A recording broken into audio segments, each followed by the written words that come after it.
Hello and welcome to another Royal Reviewer channel episode, and today we're going to be doing another video. I seem like I'm doing like way too many, let me just adjust the camera, way too many videos on this, but it really is what I have called this video. It really is and has been statement ping pong over the last few days.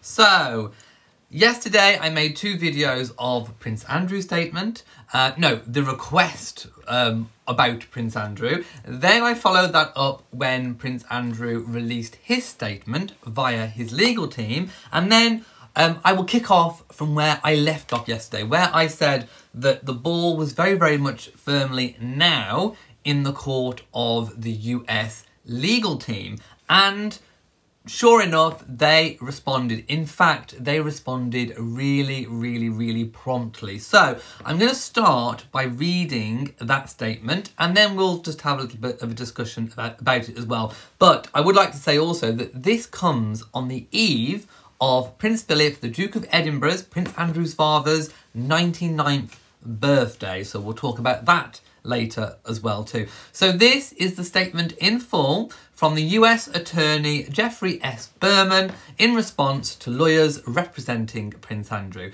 So he released a statement very shortly afterwards saying, "Today, Prince Andrew yet again sought to falsely portray himself to the public as eager and willing to cooperate with an ongoing federal criminal investigation."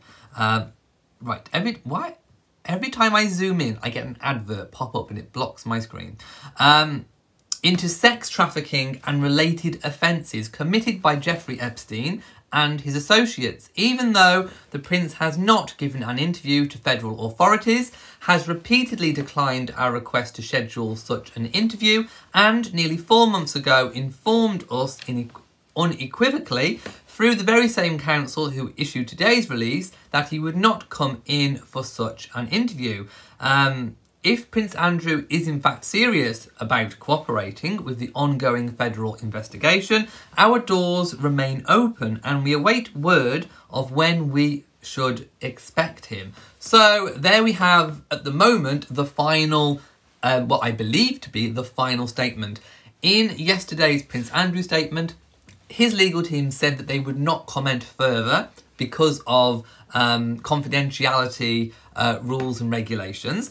They accused the US team of not respecting those. But it seems like the US team, or rather Attorney Jeffrey S. Berman, has literally refuted the comments, Prince Andrew's statement that was put out there. One of the things, he has said is that even though the Prince has not given an interview to federal authorities, has repeatedly declined our request to schedule such an interview. So they are saying that he has not cooperated still. Perhaps this kind of ping pong hinges upon what is meant by cooperation or what is meant by interview. Some people are suggesting that what the US legal team want is perhaps a face-to-face interview. Not necessarily where Andrew has to go anywhere, for example, to the US. They have made it perfectly clear that there is no extradition, that Prince Andrew is not being accused of anything in a criminal sense. But what they are saying is that he may hold information which could lead to criminal convictions within the case. I think what the US team are wanting of Andrew is a face-to-face, no-holds-barred, interview, series of questions that I think they are quite happy to have take place on British soil, maybe even by British legal experts. However, I think perhaps what may have been offered, but then obviously rejected or not seen as being acceptable to the US team, perhaps Andrew offered more of a written statement, or perhaps they demanded what questions were going to be put to Andrew in advance so they could prepare answers.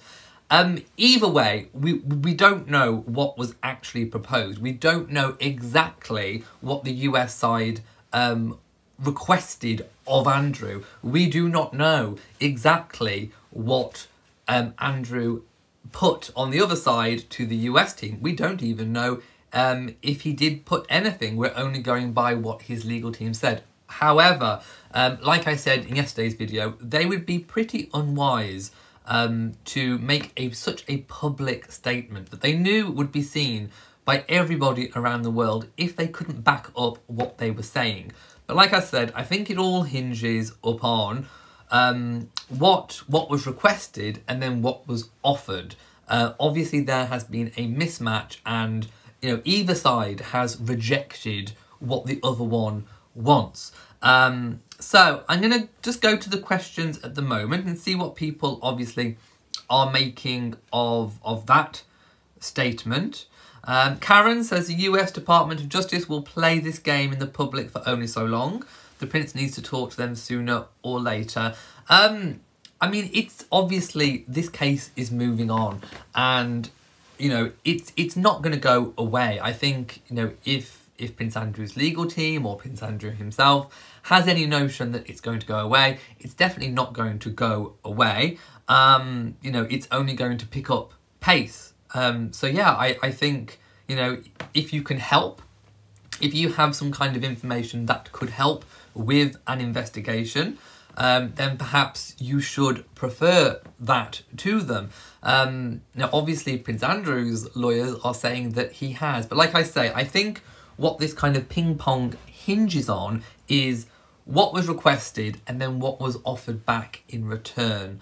I have a personal belief that perhaps, like I said, they wanted a more kind of face-to-face interview with no holds barred questions, and perhaps that's not what Prince Andrew's legal team were offering in return. We know from the disastrous TV interview that he gave that perhaps no holds barred questions that he's not prepared for, he doesn't do very well in that situation. So from his legal team's point of view, you can understand if you were Prince Andrew's legal team, put yourself in their feet, you can understand why they perhaps would not want him to be in a similar circumstance, which is why I believe that they probably wanted more questions put to them in advance, or that he delivered it via a written statement rather than a face-to-face, no-holds-bars interview, which is what I think the US team have been pushing for.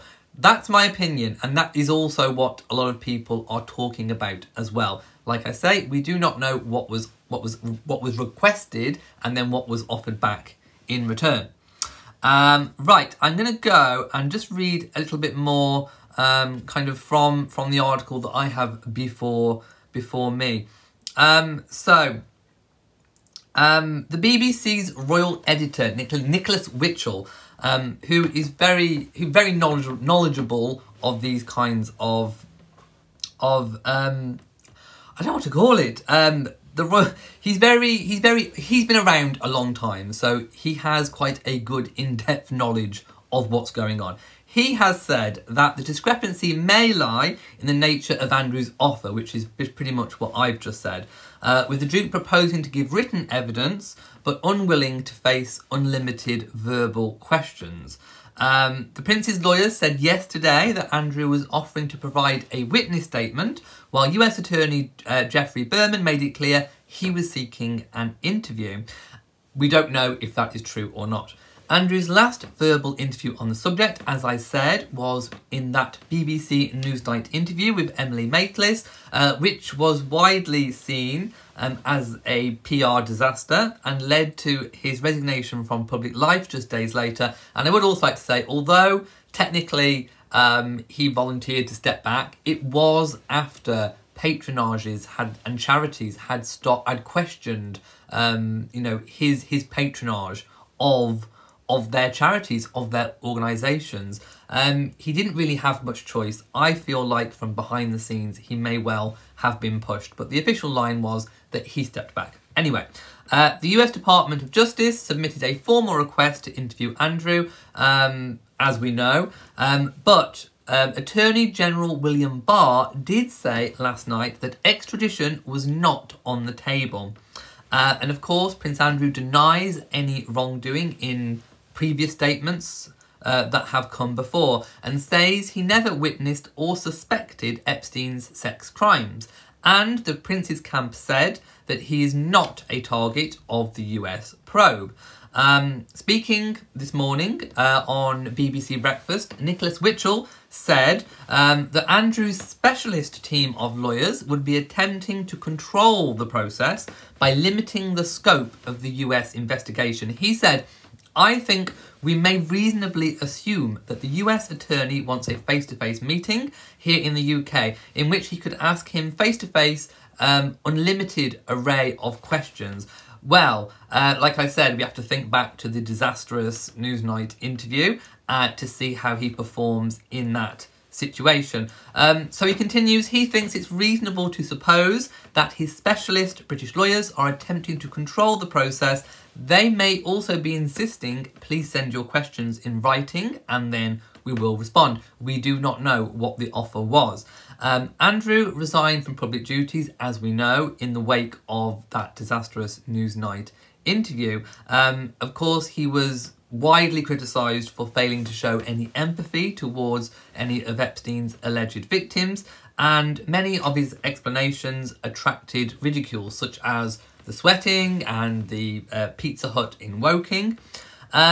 In a subsequent statement, he said he regretted my ill-judged association with Jeffrey Epstein and deeply sympathised with everyone who has been affected.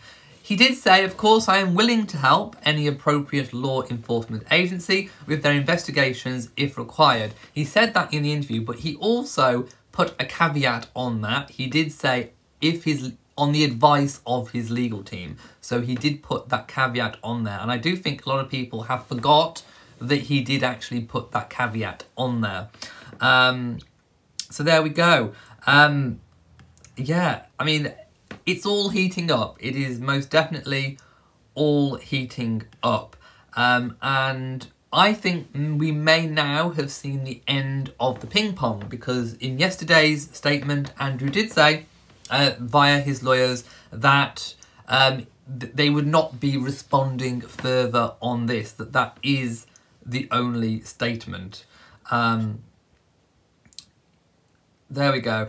Asked during a Fox News interview, Attorney General William Barr said, he was asked whether the United States has officially asked Britain to hand over Prince Andrew, and he responded, I don't think it's a question of handing him over, I think it's just a question of having him provide some evidence.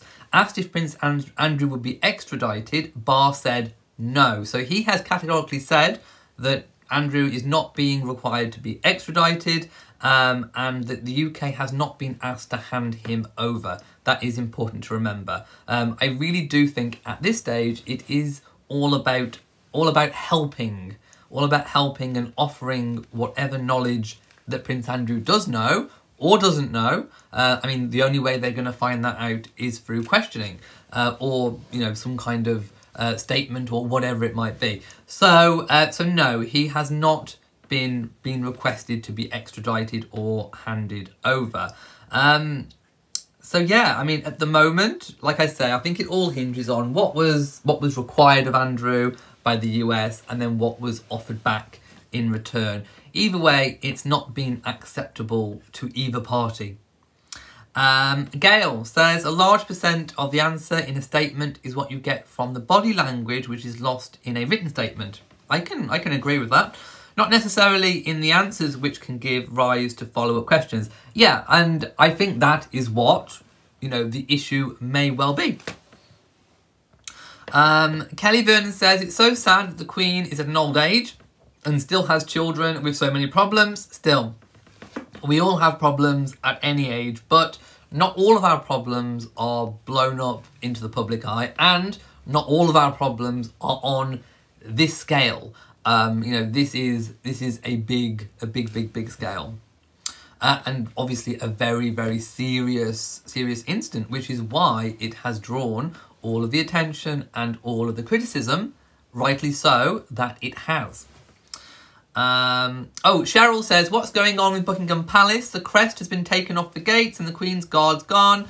Opening of Parliament, the Queen and Charles didn't want their royal regalia, went in a car, not coach. There hasn't been the opening of Parliament. That's not happening this year now. So no. I think there's one of two thoughts. I've seen the video that a passerby posted on YouTube of Buckingham Palace. It did appear that there are boards up internally from the windows, and that the crest on the gates, well, one of them at least, has been removed fully. Now, it's one of two things. We do have lots of Black Lives Matters protests going on here in the UK, but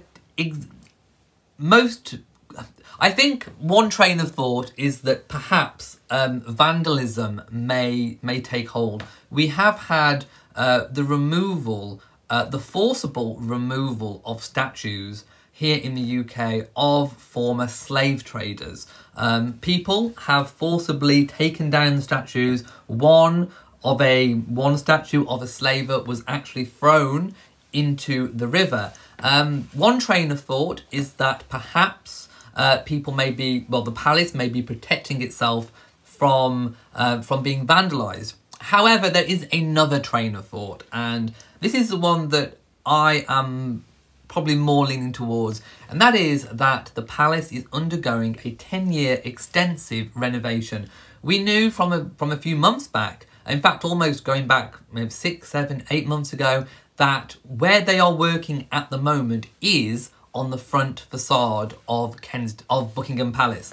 Princess Anne usually has a suite of rooms at the front of Buckingham Palace. She moved almost, it might be even 12 months ago, she moved out of that front part of the palace when she's in London, and she relocated to Kensington Palace whilst the work is being carried out.